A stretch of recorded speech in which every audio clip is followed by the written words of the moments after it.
In 1927, 29 of the top physicists gathered at the prestigious Solvay conference in Brussels. The only woman in attendance was Marie Curie. She had a lot of firsts. She was the first woman to win a Nobel Prize, the first person to win the Nobel Prize twice, and the first person to win in 2 different fields. Curie was best known for her work in radioactivity, which would save 1 million lives during the First World War, but would ultimately take her own. Marie Curie was born Maria Solomeia Skłodowska in Warsaw, Poland, then under the control of the Russian Empire on November 7, 1867. She was the youngest child of teachers. Her mother, Bronisława Skłodowska, was the head teacher of a prestigious boarding school for girls. Her father, Władysław Skłodowski, taught physics and math and was proud of his Polish heritage. As a result of his patriotism, his Russian supervisors forced him into lower-paying positions. He also lost his savings through a bad investment. To support their 5 children, they had to take in student boarders. This would be fatal. Maria's eldest sibling, her sister Zofia, caught typhus from one of the lodgers and died. A few years later, when Maria was 10, her mother died of tuberculosis. The tragedies caused Maria to give up Catholicism, the faith of her mom, and become agnostic. Her father wouldn't forgive himself for losing his family's savings. However, his children would remember him as the man who nurtured them emotionally and intellectually. Maria finished high school at the top of her class, but wasn't allowed to attend university because she was a woman. The Russian Empire banned women from getting a university education. So she and her sister Bronislava, or Brania for short, enrolled in the secretive Flying University, or Floating University in Warsaw, named after the ever-changing location of classes to avoid the watchful eye of Tsarist authorities. Her sister then left for medical school in Paris. Maria hoped to eventually join her. The two made a pact. Maria would support her sister's studies in Paris, and Brania would return the favor in the future. So from the age of 17, Maria worked as a governess, tutor, and also studied in her spare time. While working for relatives, the Zurawskis, she fell in love with their son Kazimierz, who would become a mathematician, but the Zurawskis didn't approve of her because she didn't have a penny to her name. It was said that as an old man, Kazimierz would sit contemplatively before the statue of her in front of the research institute she went on to found. In 1891, when Maria was 24, she finally had the means to join her sister in Paris and now used the name Marie. She enrolled at the University of Paris, known as the Sorbonne, where she studied physics and mathematics. At first, she lived in the home of her sister, who was now married, but later opted to rent a little attic closer to the university. She often stayed at the heated library until closing, rather than spend the evening in her unheated room. Her earlier education had been insufficient, so there was a lot of catching up to do. She sometimes worked so hard she forgot to eat and would pass out.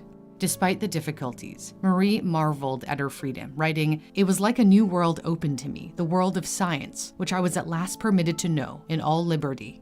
She earned a degree in physics and then another in mathematics. She planned on returning to Poland, but then Pierre Curie came into her life. He was 8 years older, a well-known physicist, and an outsider who was educated by his father in his teens. They were introduced by a mutual friend who knew Marie needed lab space for her research, and Pierre headed a laboratory at the School of Industrial Physics and Chemistry, where engineers were trained. Marie would say of Pierre, he had dedicated his life to his dream of science. He felt the need of a companion who could live his dream with him, and he hoped that companion would be her. But Marie turned down his marriage proposal, since her plan was to return to her native country. However, she learned that it wouldn't be possible to start a career in Poland. When she went back to visit her family during summer break in 1894, Krakow University denied her a job as a professor because she was a woman. Pierre convinced her to come back to Paris to pursue a PhD. She insisted that he too get his doctorate, which he did, pioneering research on magnetism. They married in 1895 at the town hall in Sceaux, in the suburbs of Paris, partners in life and in science. Marie wore a dark blue outfit on her wedding day that would become her trademark in the laboratory. They bought bicycles with the money they received as a wedding gift, their way of relaxing in a life otherwise filled with research. Marie Curie would earn her Doctor of Science degree from the Sorbonne in 1903. She did her thesis on radiation, which was recently discovered in uranium by Henri Becquerel.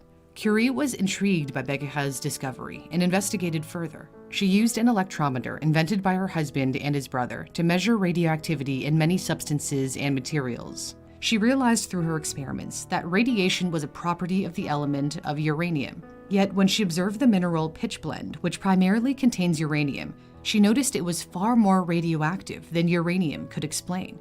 How could this be? It would only be possible if there were something else in the pitch blend. Pierre was so intrigued that he dropped his own work to join her in her search.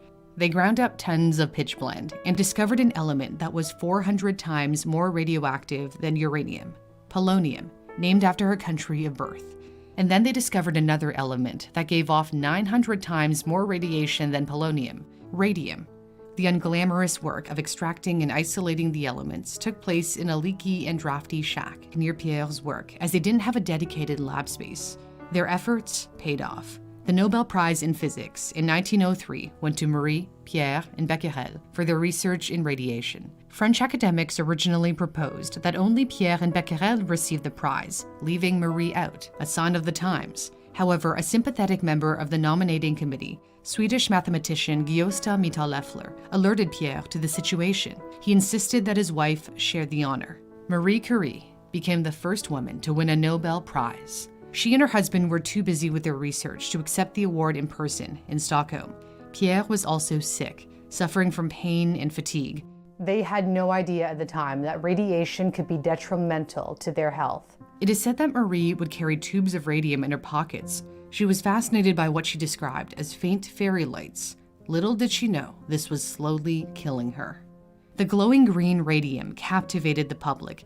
It would be a key element in early cancer treatment and would also find its way into everyday products, toothpaste with the promise of benefiting teeth, and facial creams in the belief that it would firm muscles and smooth out wrinkles. The element was so popular that in the 1920s, a single gram of radium cost more than $100,000, well over $1 million today. The Curies could have tried to patent radium and cash in big time, but they didn't. Marie declared, "Radium is a chemical element, a property of all humans."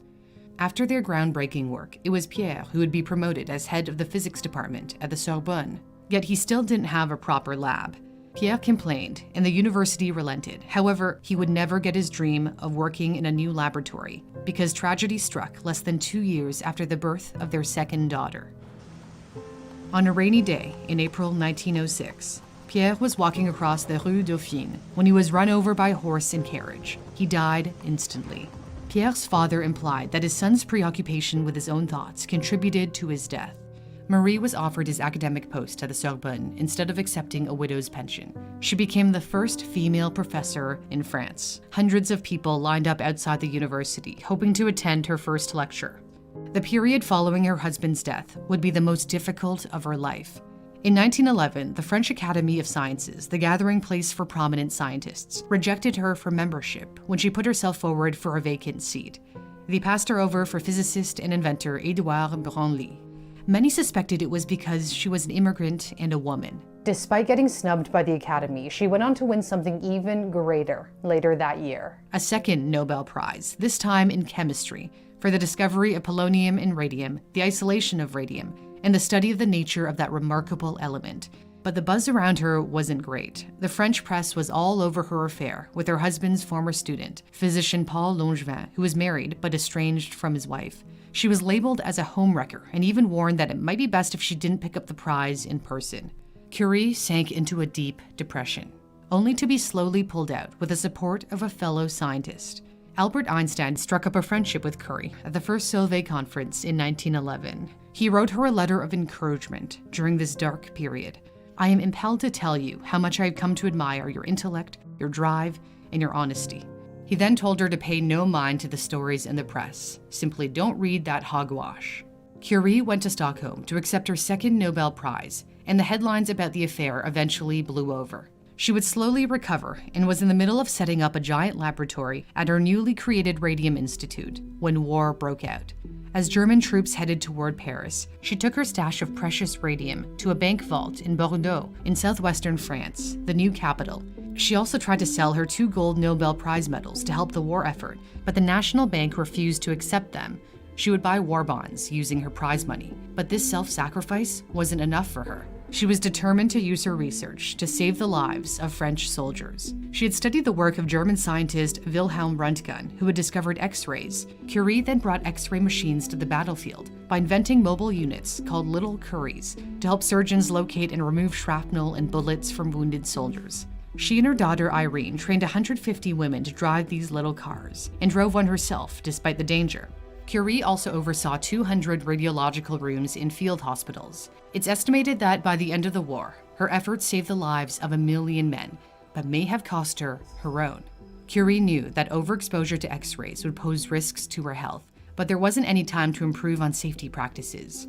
Years later, she would die of aplastic anemia, a blood disease likely due to exposure to large amounts of radiation over her lifetime. Despite her humanitarian efforts, the French government never gave her any official recognition, whereas she was gaining increasing fame abroad. In 1921, US President Warren Harding invited her to the White House and gave her a gift of 1 gram of radium to aid in her research. The French government was apparently embarrassed by the fact that they gave her no distinctions, so before that trip to DC, they offered her the country's most distinguished honor, the Légion d'honneur, the Legion of Honor. She declined. During her later years, she headed the Radium Institute, later the Curie Institute in Paris, and opened another in Warsaw, where her sister Brania became the director. Both remain major research institutions to this day. She was already in ill health by then.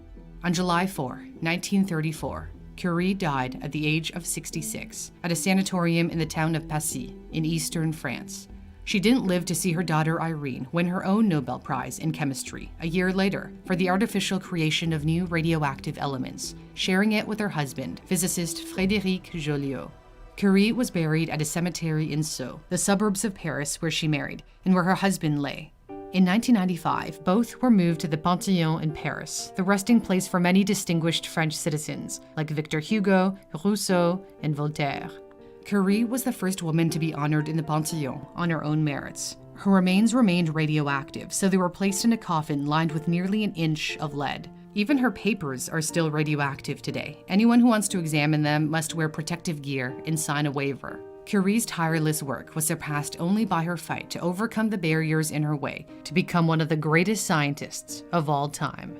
It wasn't only her work that was impressive, but also her work ethic. If you're eager to learn more, my sponsor Skillshare can help you learn new skills. Skillshare is an online community with thousands of inspiring classes on a wide variety of topics, and it's free to try out with the link in my description. YouTuber and Dr. Ali Abdel takes you through his secrets of how to study effectively. I would ask myself, does this make sense, firstly? And secondly, could I explain this to a 5-year-old? There are classes on everything from how to put a story together from start to finish with MKBHD, how to edit videos, and even how to take professional photos with your iPhone. What I really like is that each class is broken down into short sections, there are no ads, and no tests. And again, Skillshare is completely free to try out for a month if you use the link in my description. Thanks so much for watching. For Newsthink, I'm Cindy Palm.